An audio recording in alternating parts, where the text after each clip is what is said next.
ಎಲ್ರಿಗೂ ನಮಸ್ತೆ, ನಾನು ನವ್ಯ. ಸೊ ಇವತ್ತು ಈ ವಿಡಿಯೋದಲ್ಲಿ ನಾನು ಆನೆಸ್ಟಾಗಿ ಹೇಳ್ತಾ ಇದ್ದೀನಿ, ನನ್ನ ಅಂದರೆ ನಂದು ಜರ್ಮನಿ ಲೈಫ್ ಹೇಗೆ ಸ್ಟಾರ್ಟ್ ಆಯಿತು, ನಾನು ಏನಕ್ಕೆ ಜರ್ಮನಿಗೆ ಬಂದೆ, ಯಾರು ಮೋಟಿವೇಟ್ ಮಾಡಿದರು, ಹೇಗೆ ಏನು ಅಂತ. ಸೊ ಫಸ್ಟು ನಾನು 4th ಇಯರ್ BSc ನರ್ಸಿಂಗ್ ಓದ್ತಾ ಇದ್ದೆ 2023 ಆಗ ಫೈನಲ್ ಇಯರ್ ಇನ್ನೊಂದು 2-3 ಮಂತ್ಸಲ್ಲಿ ನಮ್ಮದು ಕೋರ್ಸ್ ಕಂಪ್ಲೀಟ್ ಆಗುತ್ತೆ ಅನ್ನೋ ಟೈಮಲ್ಲಿ ಒಬ್ಬರು ಸರ್ ಬಂದರು, ವಿನಯ್ ಸರ್ ಅಂತ. ಸೊ ಅವ್ರು ನಮಗೆ ಇದೇ ಥರ ಲೈಕ್ ಒಂದು ಕಂಪ್ನಿ ಬಗ್ಗೆ ಎಕ್ಸ್ಪ್ಲೇನ್ ಮಾಡಿದರು. ಸೊ ಆಗ ಅವರು ಒಬ್ಬರು ಒಂದು ಕಂಪ್ನಿಯಲ್ಲಿ ವರ್ಕ್ ಮಾಡ್ತಾಯಿದ್ರು. ಸೊ ಆ ಇನ್ಸ್ಟಿಟ್ಯೂಟ್ ಬಗ್ಗೆ ಅವ್ರು ಎಕ್ಸ್ಪ್ಲೇನ್ ಮಾಡಿದರು.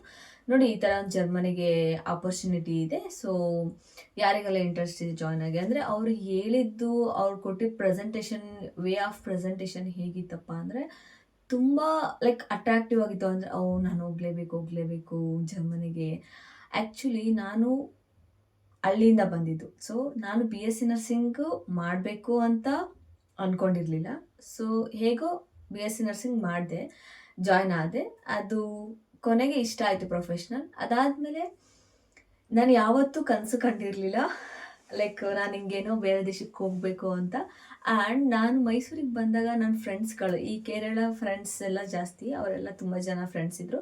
ಅವರು ಹೇಳೋದನ್ನ ಕೇಳ್ತಾ ಆಗ ನನಗೊಂದು ಚಿಕ್ಕ ಆಸೆ ಬಂತು, ನಾವು ಹೋಗ್ಬೋದಲ್ವಾ ಅಂತ. ಬಟ್ ಆದರೆ ಒಂದು ಕಡೆಯಲ್ಲಿ ಅನಿಸ್ತಿತ್ತು, ಅಯ್ಯೋ ನಾವು ತುಂಬ ಲೈಕ್ ಮಿಡಲ್ ಕ್ಲಾಸ್ ಫ್ಯಾಮಿಲಿ ಅಷ್ಟೇ. ಸೊ ಏನು ಅಂದ್ಕೊಂಡ್ವಿ, ಸೊ ಮಿಡಲ್ ಕ್ಲಾಸ್ ಫ್ಯಾಮಿಲಿ ನಾವು ಹೇಗಪ್ಪ ಹೋಗೋದು ಅಷ್ಟೆಲ್ಲ ಖರ್ಚು ಮಾಡಿ ಅಂತ ಅಂದ್ಕೊಂಡ್ವಿ. ಸೊ ಆ ಟೈಮಲ್ಲಿ ಆ ಸರ್ ಹೇಳಿದ್ರು, ಲೈಕ್ ಇದು ತುಂಬ ಫ್ರೀ ಆಪರ್ಚುನಿಟಿ. ಯಾಕಂದರೆ ಫ್ರೀ ಆಪರ್ಚುನಿಟಿ ಅಲ್ಲ, ಲೈಕ್ ಎಲ್ಲ ಫ್ರೀಯಾಗಿ ಹೋಗಬಹುದು, ಅಂದರೆ ನಾವೇನು ಪೇ ಮಾಡ್ದೇ ಹೋಗಬಹುದು ಅಂತ ಹೇಳಿದರು. ಸೊ ಅದು ಒಂದು ತಲೆಗೆ ಬಂತು.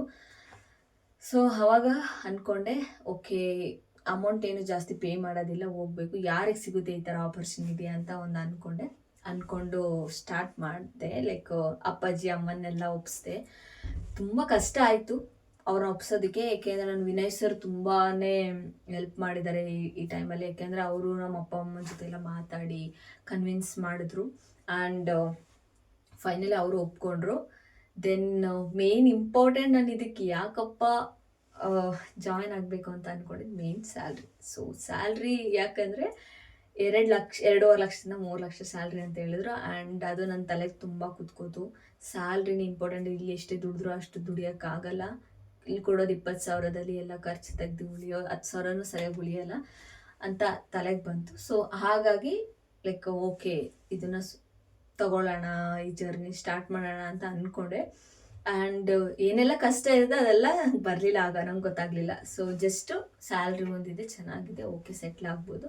ಆ್ಯಂಡ್ ನಮಗೆ ಏನು ಹೇಳಿದರು ಅಂದರೆ, ಎಲ್ಲ ಏಜೆನ್ಸಿನೂ ಎಲ್ಲನೂ ನಿಜವಾಗಿ ಹೇಳಲ್ಲ, ಕೆಲವೊಂದು ಆ್ಯಂಡ್ ಕೆಲವೊಂದು ಸುಳ್ಳು ಸಹ ಹೇಳ್ತಾರೆ. ಯಾಕೆಂದರೆ ಅವ್ರಿಗೆ ಲೈಕ್ ಅಟ್ರ್ಯಾಕ್ಟ್ ಮಾಡಿ ಲೈಕ್ ಕಲಿಯೋದಕ್ಕೆ ಮೋಟಿವೇಟ್ ಮಾಡಬೇಕಂತ. ಹಾಗೆ ನಮಗೂ ಎಲ್ಲ ಏನು ಹೇಳಿದ್ರು, ಫ್ರೀಯಾಗಿ ಹಾಗೆ ನೀವು ಹೋಗಿ 2 ತಿಂಗಳಿಗೆ ನೀವು ರಿಜಿಸ್ಟರ್ ನರ್ಸ್ ಎಕ್ಸಾಮ್ ಬರೀತೀರಾ, ಹಾಗೆ ಹೀಗೆ, ಅದಾದಮೇಲೆ ರಿಜಿಸ್ಟರ್ ನರ್ಸ್ ಆಗ್ತೀರಾ, 3 ಲಕ್ಷ ತಗೋತೀರಾ, ಹಾಗೆ ಹೀಗೆ ಅಂತ ಏನೇನೋ ಹೇಳಿದರು.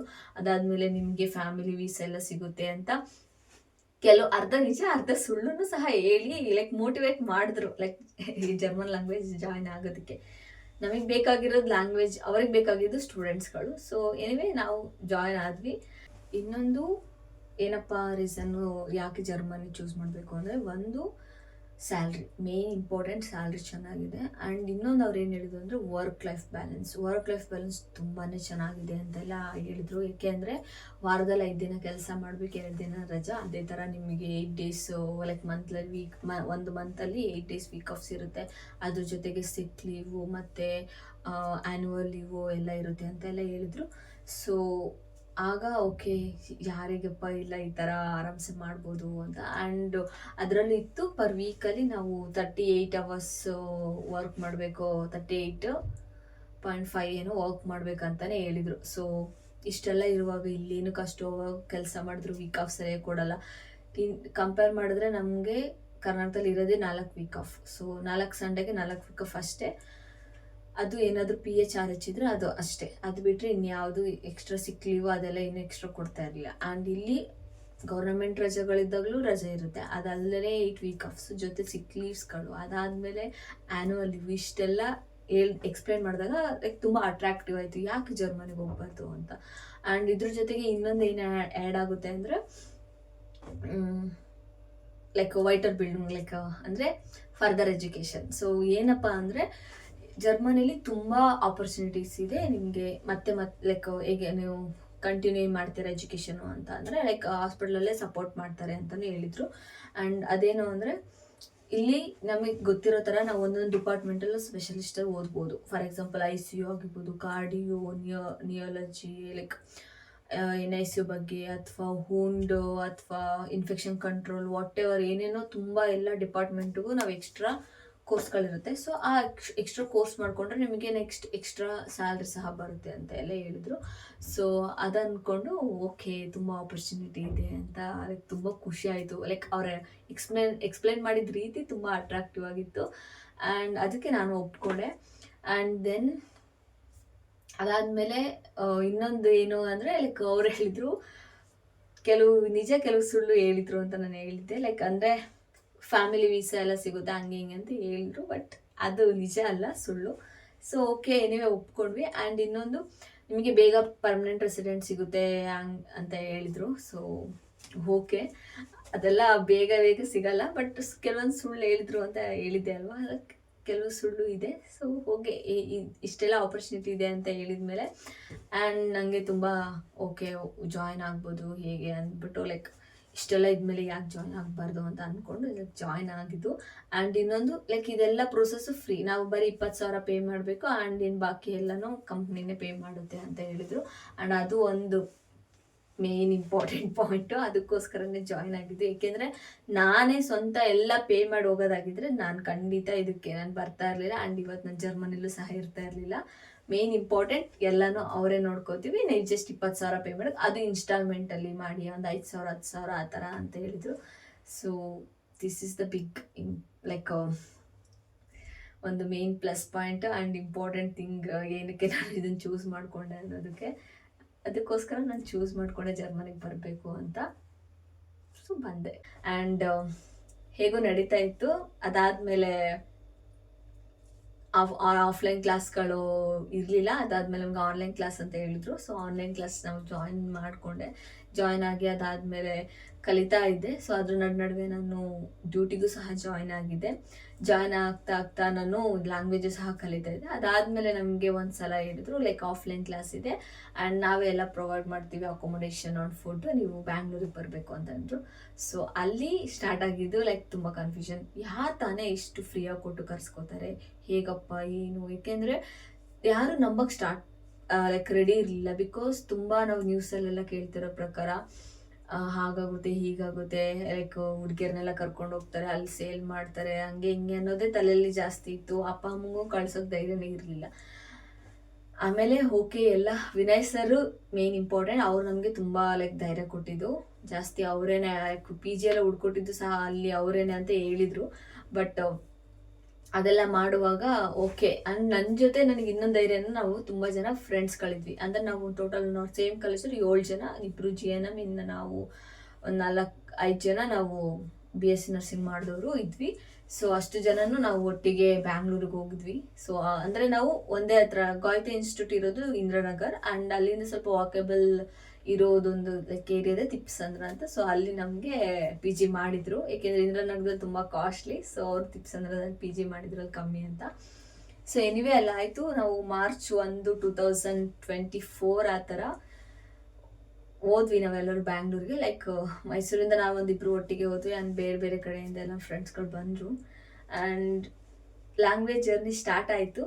ಆ್ಯಂಡ್ ಸ್ಟಾರ್ಟ್ ಆಗಿ ಲ್ಯಾಂಗ್ವೇಜ್ ಆಲ್ಮೋಸ್ಟ್ ಕಲಿಯೋಕ್ಕೆ ಬಂದ್ವಿ. ಅದ್ರ ನಡುವೆ ನಮ್ಮ ಏನಪ್ಪ ಅಂದರೆ ಲೈಕ್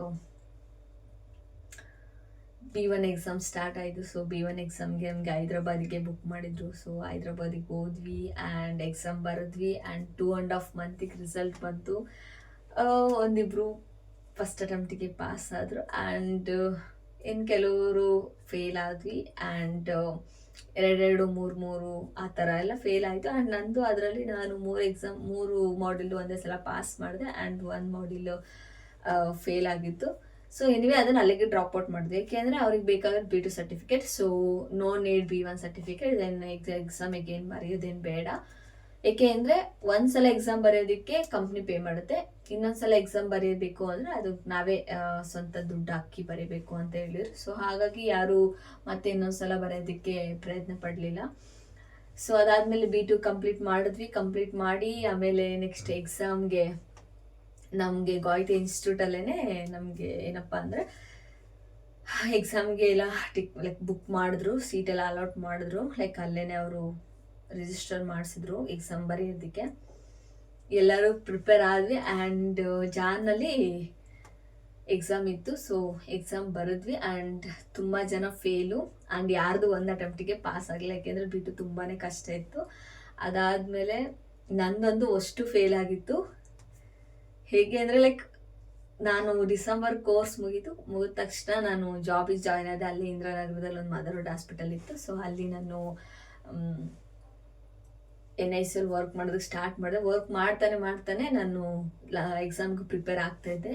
ಸೊ ಹೇಗೋ ಪ್ರಿಪೇರ್ ಆಗಿ ಎಕ್ಸಾಮ್ ಬರೆಯೋದಕ್ಕೆ ಹೋದ್ವಿ ಆ್ಯಂಡ್ ಅಟೆಂಡ್ ಮಾಡಿದ್ವಿ. ಲೈಕ್ ಫೇಲ್ ಆಯಿತು ಆ್ಯಂಡ್ ಎನಿವೇ ಬಟ್ ನಾನು ಏನಂತ ಮನಸ್ಸಲ್ಲಿತ್ತು ಅಥವಾ ನನ್ನ ತಲೆಯಲ್ಲಿ ಏನು ಅಂದ್ಕೊಂಡಿದ್ದೆ ಅಂದರೆ ಎಷ್ಟು ಸಲ ಫೇಲ್ ಆದರೂ ಪರವಾಗಿಲ್ಲ, ನಾನು ಏನಾದರೂ ಮಾಡಿ ಜರ್ಮನಾಗಿ ಲೈಕ್ 1 ವರ್ಷ ಓದಿದ್ದೀನಿ, ಪಾಸ್ ಮಾಡಲೇಬೇಕು ಅಂತ ಇತ್ತು. ಏಕೆ ಅಂದರೆ ಜರ್ಮನ್ ಲ್ಯಾಂಗ್ವೇಜ್ ಎಕ್ಸಾಮ್ ಬರೆಯೋದಕ್ಕೆ ಏನು ಲಿಮಿಟೇಷನ್ ಇಲ್ಲ, ಎಷ್ಟು ಸಲ ಬೇಕಾದರೂ ಎಕ್ಸಾಮ್ ಬರಿಬೋದು. ಅದೊಂದು ನಮಗೆ ಆಪರ್ಚುನಿಟಿ ಇತ್ತು.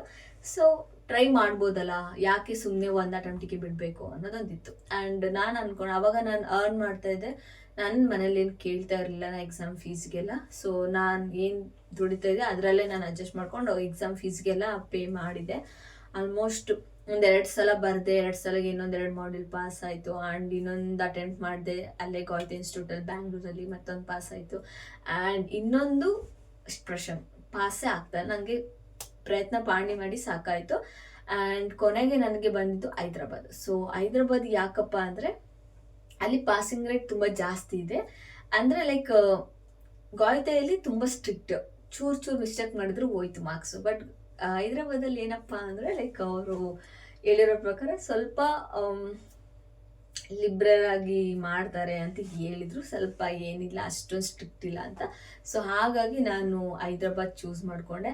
ಆ್ಯಂಡ್ ಇನ್ನೊಂದೇನಪ್ಪ ಅಂದರೆ ಎಕ್ಸಾಮ್ ಫೀಸ್ ಮಾತ್ರ ಇನ್ಸ್ಟಿಟ್ಯೂಟ್ ಪೇ ಮಾಡ್ತಾರೆ ಆ್ಯಂಡ್ ವಾಟ್ ಎವರ್ ನಮ್ಮದು ಟ್ರಾವೆಲ್ ಹೋಗಿ ಬರೋ ಖರ್ಚು, ಅಲ್ಲಿ ಸ್ಟೇಯಿಂಗ್ ಮಾಡಿದ್ರು ಎಲ್ಲನೂ ನಾವೇ ಹಾಕಬೇಕು ಅಂತ ಹೇಳಿದ್ರು. B1 ಅಷ್ಟೇ ಅವ್ರು ಎಕ್ಸಾಮ್ ಫೀಸ್ ಪೇ ಮಾಡಿದ್ರು ಆ್ಯಂಡ್ ಹೋಗೋ ಬರೋದು ಎಲ್ಲ ನಾವೇ ಪೇ ಮಾಡ್ಕೊಂಡು ಹೋಗಿದ್ವಿ.